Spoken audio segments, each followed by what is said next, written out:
Hello everybody. We're going to start our new art project and we're going to start off with some images here and I'm going to be asking you some questions and you're going to see the same question being repeated over and over, and there's a reason for that. So this first image here, you may not recognize what it is, but it's a series of, or it's a pile of equipment, circuit boards that you would often see if you opened up your computer or opened up your cell phone and you looked inside. You'd often see these green, they're like wafer boards, and they have silicon on it, and they have things like microchips, these black things, and gold circuitry all over it. Okay, and they kind of make they allow your devices, electronic devices, to work. And so the question I have for you is, what do you see when you see this image? What do you see? And that answer will vary from person to person, depending on how you see things. So the second slide I'm going to show you. Oops. So most people, when they see it, they will see a pile of trash. And that's because most people, when they think of, if you've ever seen those old big clunky TVs or those old computer monitors, you might not even seen them. Most of you are quite young. We don't really use those anymore, and that's because when people, they actually still work, but they're big and they're bulky, and people want more space, or they're not as bright, or they're not as high as resolution, they're not as sharp, right? It's like those new TVs that we always upgrade to. So what do people do? They throw it out. They think of it as, okay, well, it's trash. I don't know what to do with this. I just want to get rid of it. I don't want to deal with the problem. And so you'll bring it to landfill places, or you'll kind of leave it out on your front lawn, and then they'll throw it out on garbage day. And we usually call this type of trash electronic waste, or more commonly known as e-waste, short for electronic waste. So some people see it as trash. Other people, when they see piles like this, they see danger. And the reason for that is e-waste has a lot of harmful chemicals that leak into our environments, leak into our ground and our groundwater if left in landfills, right? Because as these things get crushed and as they get kind of compacted and covered over by land, whatever's inside, eventually it breaks, it chips, the things leak, and then as it rains, the water kind of takes all this dangerous material and it kind of gets into the groundwater, and then eventually it gets back into our bodies, right? So deadly things like lead, mercury, cadmium, arsenic, these are all materials that they often use to make these circuit boards, but they're really not good for our bodies. A lot of these are cancer-causing substances, actually. So a lot of people, when they see piles of stuff like this, they see danger, right? They see toxic materials. Now, other people as well will see that same pile and they'll think, cha-ching, they'll see money. And the reason for that is, to make these circuit boards work and to make these electronic works, manufacturers actually have to use quite a bit of what we call precious and rare metals to actually get them to work the way we need them to work. So you'll actually find, believe it or not, you'll find things like gold, copper, nickel, silver inside of a lot of electronics. And so there are people that kind of view these as, oh, well, there's an opportunity there to, get that material out and, recycle it and make some money rather than just throw it out in the garbage, right? And that sounds good. I'm going to play you a couple of videos now. And the idea is that, it sounds like it's bad to just dump the stuff and throw it, cover it up in land because it has all kinds of toxic material. So it sounds like a good idea to recycle this e-waste, right? So we're going to watch a couple of videos that talk about this idea of recycling.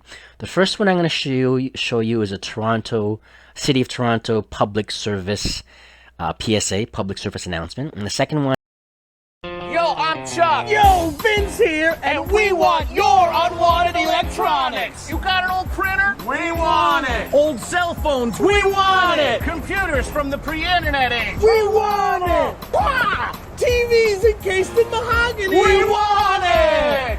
I'm a robot. Throw me out on garbage day. We want it!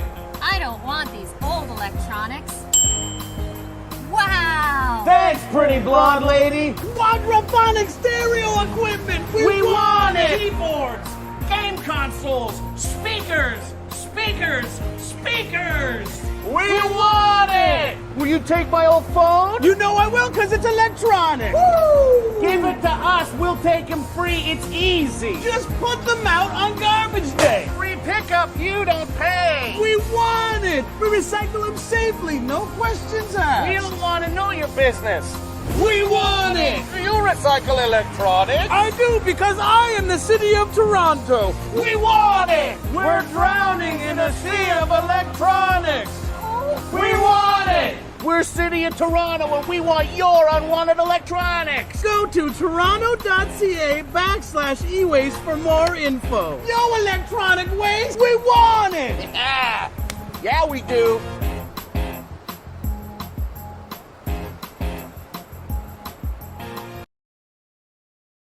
So you can see they put a bit of a funny spin on the e-waste, and they have these two funny guys come in and do the routine. But the truth is that the stuff is bad for the environment, and they don't want people throwing this stuff out on garbage day. They would rather take it off your hands and dispose of it properly so that it doesn't ruin Toronto and its surrounding areas, right? That we can kind of keep it a clean, healthy place for people. I'm going to show you a second one now, so just hang on. Everybody remembers their first car, but what about your first computer? Well, it might not be worth much to you now, but it's worth big bucks on the commodities market. With 40% of the world's population in India and China, and those countries going through their industrial and technological revolution at the same time, they have an unquenchable thirst for all of our commodities. Commodities such as gold, copper, and aluminum. We tear it down appropriately in terms of take the plastic off of the carcass. We crush and bale that plastic, and then we sell that baled plastic to the smelters around the world, the plastic smelters. We clip the metals and we harvest the metals using our labor force, and then we aggregate the metals together in different bins and sell the metals to, again, the smelters around the world who need the metals for new products or for infrastructure. This is precious metals. This stuff is going for about $6 a pound. This will get sent down and they'll smelt it for copper, gold, palladium, and silver. But the commodity must be 95% clean to get top dollar. You got to have it clean or it makes the value of your commodity go down. David Meager, analyst with Alaron Trading, tells Forbes.com there's a lot of money to be made in the metals market as supplies are tight. But he says a company must have the volume to turn a profit. If you don't have the volume, you're not going to get commodity prices because you can't go out and just sell one piece of plastic or 5 monitor shells. You have to process. We generate about 350,000 pounds of white ABS a month. We're doing about 400,000 pounds of the black computer. We're doing about 200,000 pounds of copper. We're doing about 600,000 to 800,000 pounds. What's on the steel now? What are we doing now? I'm doing 650 to 800. 650 to 800,000 pounds a month. Wow. So because we have such a huge volume, everybody wants the market share on our commodities. So therefore, we could set kind of our prices high. The top dollar items are the processing chips from old computers. They have the most gold content. But gold isn't where electronic recyclers profits most. It's in plastics and copper because of the high volume. So there's a lot of copper inside these resistors. There's a lot of copper. You see all the copper here, all the copper wire. So this will get smelted down for copper reuse. You have a little transformer right here that has a lot of copper in it. So these boards, whatever the copper market is, that's what we get paid on when we send it out to Umicore and get it smelted down.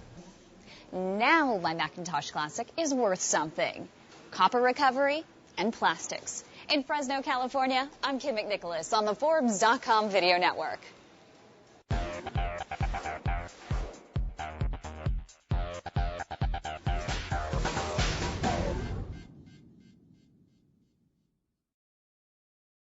So that video was a little bit older. It was if you had a eagle eyes and you saw the processor chip, it actually said 486, which is the kind of computer that I used when I was in high school actually.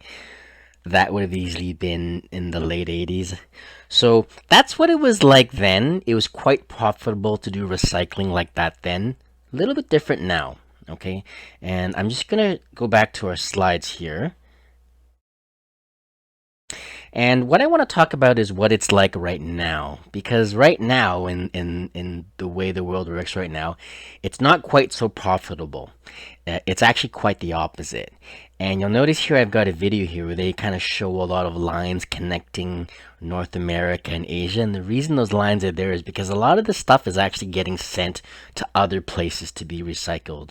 And the reason they're sending it to these other countries to recycle is because a lot of the rules that we have here for recycling things safely, electronics specifically, they don't have rules like that in those other places. And so a lot of countries like Canada tend to take advantage of those other countries and send our garbage and our trash there, and we let them deal with it instead. Okay, so I'm going to play this last video here. At the University of British Columbia, Amit Kumar extracts precious metals from discarded electronics. Using familiar mining techniques, he processes ground-up circuit boards as if they were ore dug from the ground. What others regard as rubbish, he sees as a rich vein of metal. If I have a mine, if it's a copper mine, we can only extract the copper out. If it's a gold mine, we can extract the gold out. Here we have a stream which contains copper, silver, gold at the same time. Despite Amit's work, there's very little extraction of metals from so-called e-waste in Canada, yet more and more of it is thrown out each year. As a signatory to the Basel Convention, the country is supposed to reuse or recycle old electronics, but at recycling yards, a lot still ends up in landfills or gets shipped illegally to developing countries to be disassembled under dangerous conditions. We are finding over the years that many containers of electronic waste and other waste, lead acid batteries, etc., are exported from Canada, mostly to China and the Far East. Last year, the Basel Action Network hid GPS trackers in discarded computers and followed them as they were illegally shipped to other countries. Some passed through Canadian ports. Several companies have been investigated, one even charged and fined in this area along the Greater Vancouver waterfront, riverfront, with mishandling e-waste, sending it abroad illegally. But it's very difficult to get detailed information on just what the government is doing about the hazardous material produced every day all across Canada. In an email, a government spokesperson told Al Jazeera that Canada follows the rules laid out in the Basel Convention and will investigate, prosecute, and punish those who ship waste abroad without proper permits. As e-waste quantities grow in Canada, this business in Vancouver refurbishes and sells old computers. Film set designers use them to recreate recent history. Others, just like old machines, with new electronics inside. The owner says customers approve of the firm's commitment to safe recycling. We want to make people aware that not all recycling is created equal and that it's important to ask questions about where your gear is going to go. And that's why we're entirely open about where our equipment ends up and how our processes work. Mining old cell phones and circuit boards for gold, reusing them as period pieces, or disposing of them safely and legally. These are the choices facing governments, business, and consumers in Canada. Daniel Lack, Al Jazeera, Vancouver. So as you can see from that video, what most people used to think of and still do think of as a good thing, recycling your e-waste, being green, helping the environment, keeping things out of landfill, it sounds good on the surface, but in reality it's often not quite so good actually, with quite devastating effects for some people. I'm not even showing you some of the kind of worst things. I'm kind of just giving you a little bit of an introduction to it. So as you can kind of see, electronic waste is a huge problem. And estimates are that each year, so every year after year, the world produces 53.6 million tons of e-waste. That sounds like a lot, but you don't really know how much that is. To help you out, that's roughly that weight, that tonnage, is about the weight of 100,000 blue whales each year. and every year. And that number increases as we depend more and more on electronics. So when we go back to that image of those circuit boards and all that e-waste, some people see it as money, some people see it as toxic, some people see it as trash. Still other people, though, see it as art. Now I know you're thinking, what are you talking about, Mr. Lamb? So there are some artists who care about our environment, and they use this trash, or what people think of trash, and they find a way to turn it into treasure. Now, if you haven't noticed, this at first glance appears to be a pair of Nike shoes. But if you look at it a bit more closely, you'll see it actually has that same greenish color of a lot of these circuit boards we see. And it has that same kind of gold or golden kind of color of a lot of the circuitry you see inside or on the surface of the circuit boards. And this shoe is actually called Junk Dunk. And this is a piece created by American artist Gabriel Deshaw. And you can see more clearly now that the swoosh symbol and the kind of design of the Nike logo and the kind of usual recognizable pattern we see, it's actually created with circuit boards and different pieces of old gears, or they look like washers, and recycled metal. And if you take a look at the bottom, it's actually made of a complete circuit board. And to kind of create the heel, he's stripped off a piece of old, looks like some old aluminum or something like that, and he's kind of wrapped it around it. It's actually pretty amazing because the shoe is actually a real replica. It's a size 9.5 men's left shoe using e-waste that would have ended up in the garbage, in landfill, or sent illegally to other countries to be extracted and recycled. So rather than put people in harm's way or kind of have this kind of stuff, pollute our environment, he's turned it into something artistic. And we call that artistic upcycling, or we call it trash art. Okay, here's another image. I'm sure you've seen one of these before. Maybe attached to your laptop, no longer as a separate keyboard now. Most people see old useless keyboards. A lot of people want to get rid of them because, now we have touch screens and tablets and cellular phones. So why do you need these old clunky things, right? Well, for him, Gabriel sees it as a way to make the round shape of a Boba Fett helmet. And so you can see the picture of Boba Fett here from one of the Star Wars films. And he's created a replica using all found materials, and materials that normally would have been, just discarded or thrown into the landfill. You can see some kind of electronic device here. These are all the kind of keyboard keys that he's arranged in a conical fashion. Even the visor here, he's used different pieces of copper plating, and he's kind of almost fused them together to create that shape of the visor there. Really, really fantastic. So nice, so cool. I'm going to show you another image here. So most people see these as, or some people see them as old, out-of-style handbags. They're not really popular now. They were for a while. But, you'll see them for sale sometimes in secondhand stores now. And so, yeah, they're not really in fashion anymore. It's not really something that people, it's not a big deal to have one anymore. It was for a while.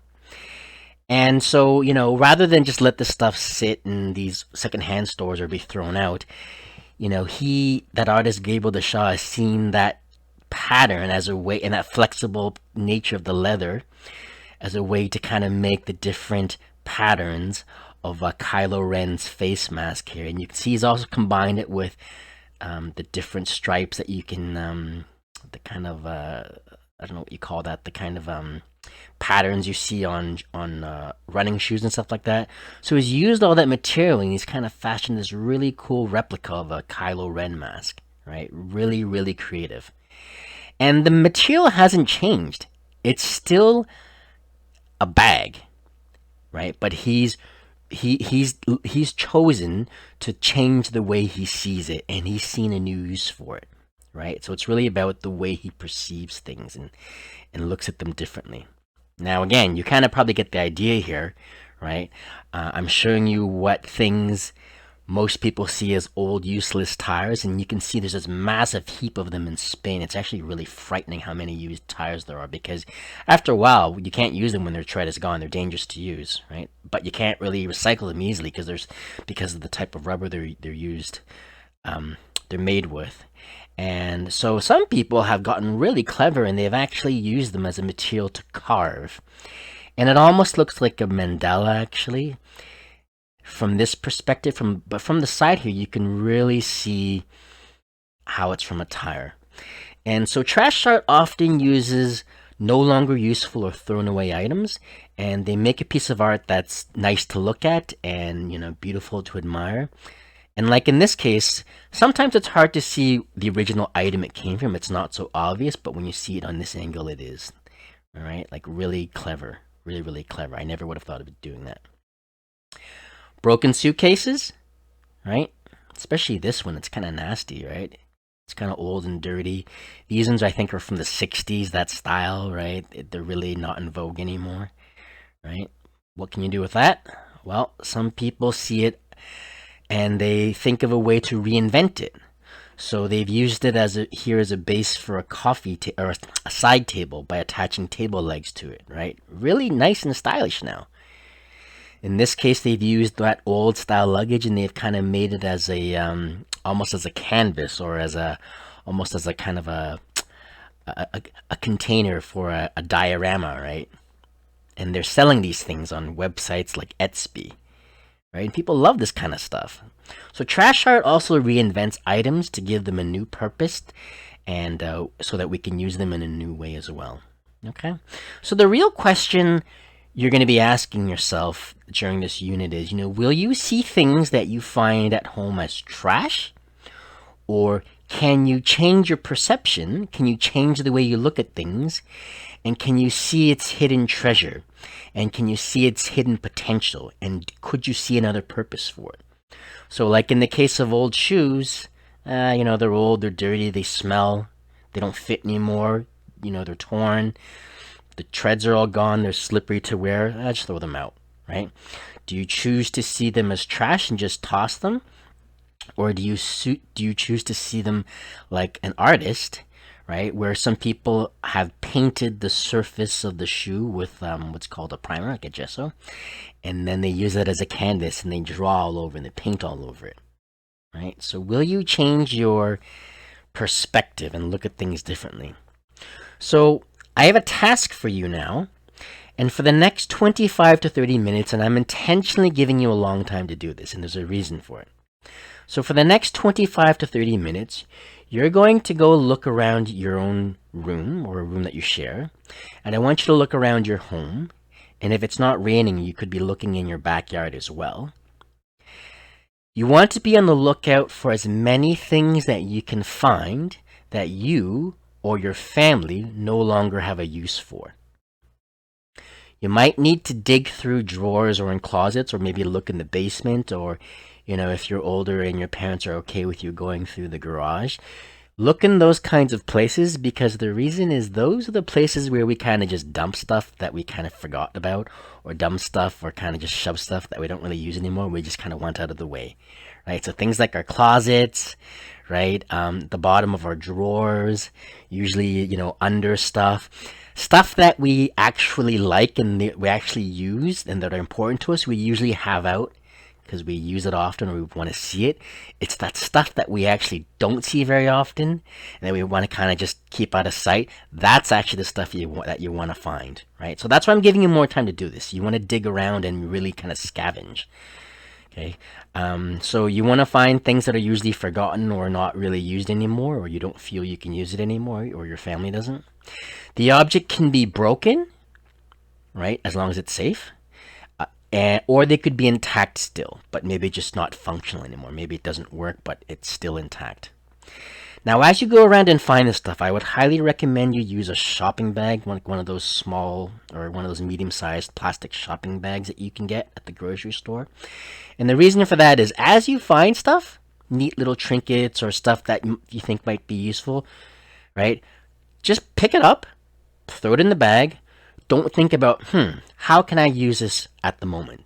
Don't worry about that. All right.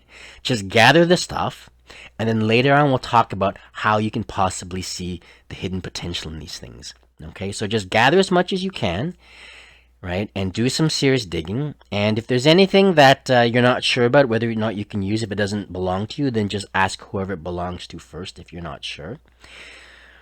For sure, for this assignment, do not buy or use brand new materials for the assignment unless it's something that you really don't have any use for, right? And that you're probably going to throw out anyways. So please don't try to go to some store and buy stuff. You actually can't now for the most part, except for buying groceries and medication actually. So it actually works out quite well, this assignment. So please only use stuff that you don't need, is broken, or you're gonna throw away anyways. Okay. And just a safety, so here are some examples of things you might find, and a recommendation I have as well is if you find something that might be interesting, it might have an interesting shape, or you have a lot of, and if you have many of them, grab as many as you can. And the reason you'll find is it's often easier to use many of one thing than just a single thing. So for instance, if you have old books you don't need, or some of those old CDs that you burned something onto, or something didn't work, or you just have one sitting around that you don't need anymore, old batteries that you haven't recycled yet, you might have craft supplies at home, you might have recycling, right, or old magazines, if you even get magazines anymore. For some reason I have a lot of pennies. I don't know why, I just do. I have never gotten rid of them, but I can't do anything with them now, so you could easily use something like that. Okay. Safety note, very important. If you normally wouldn't bring whatever it is you find to school, then don't use it at home for this assignment either. So anything really sharp, right, anything really dangerous, anything you even have a doubt about, just don't use it and pass.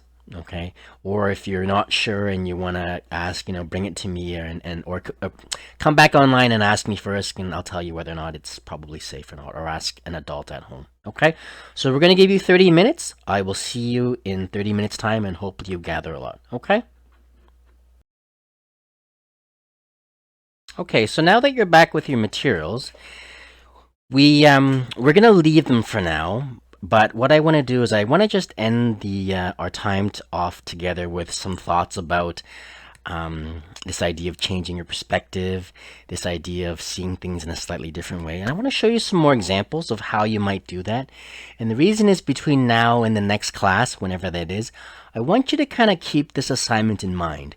When you see things, have in the back of your head this idea of, can I use this in some way that could be artistic, or can I do something with this that I'd never thought of before? And gather more stuff if you kind of get more ideas as you go, and just keep them for the next class. Okay, so Pringles chips, or any kind of paper-based container, right? Do you see a used container for recycling, or do you see a new decorative container? In this case, the container's been sheathed in a kind of a copper kind of skin, right? And it looks completely different now. Popsicle sticks. Do you see sticks just for making popsicles? Right? Or do you see it as a craft kind of supply? Or do you see it as a potential wall decoration? So in this case, they had a bunch of colored popsicle sticks, and some were mismatched and colored differently, and you can even see some had names on it or letters on it, right? But you could easily paint them, you could easily color them, and array them in this kind of really neat radial form to get a really fantastic kind of decoration, right? And this is all from a popsicle stick, right? But seen and assembled in a really clever way. I'm sure we all have old books lying around at home, right? That are either they were really boring, or we kind of lost interest, or the books are too young for us now, and we've moved on to other kind of more interesting books, right? Or new authors. So do you see old books that collect dust, or you don't know what to do with them? Maybe dump them at the library, I guess. I don't think the library necessarily wants them though, right? Or do you see a paper sculpture?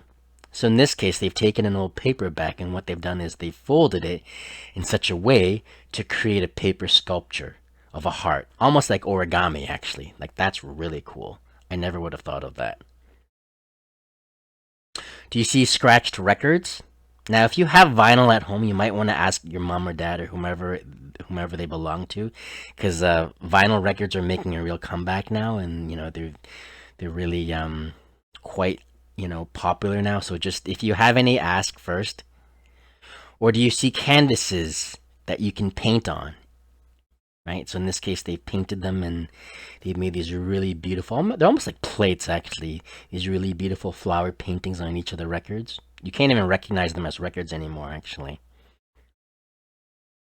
Do you see pennies that are, well, in Canada at least, not so much in the US, but in Canada are worthless? Can't spend pennies anymore. They're not really legal tender, right? So, or do you see the texture on the scales of a fish? So you can see by overlapping the pennies and combining it with fishing nails, you can make what ends up looking like a koi fish. The scale and texture of a fish, right? And then they added a bit of more texture with a glue gun and added some rocks. Really amazing. All that from a penny, right? And it's not that the penny in itself was an amazing thing to begin with. It's just a penny, right? But because they looked at the shape of it and they kind of played around with it and they thought, oh, you know what, that reminds me of something. And that's where the idea came from, right? So keep that kind of mindset in your head over the next few days or until the next class. Okay, last one I'm going to leave with you. Do you see a used toilet paper inner roll? Everybody's got these lying around, right? Now, I don't suggest you go and empty all your toilet paper, right, to make toilet paper rolls. Please don't go do that either. You can also use those larger paper towel rolls too, right? So do you see used toilet paper inner rolls? Or do you see the shape of a petal, right, that can be combined into a really amazing kind of sculpture? So all they've done is they've cut it down and they've shaped it and flattened it and attached it, and it's got this really amazing effect when you put them all together like that. Okay, so all of these things I've shown you, they're nothing special. Toilet paper rolls, pennies, cans, paperback books, CDs or records. Nothing of these popsicle sticks, none of these things are really particularly special actually, but it's the way people have looked at it, it's the way people have thought about it differently, and it's the way people have creatively decided, and experimented and kind of come up with a really neat kind of solution for how can I turn this into something artistic and something different, right?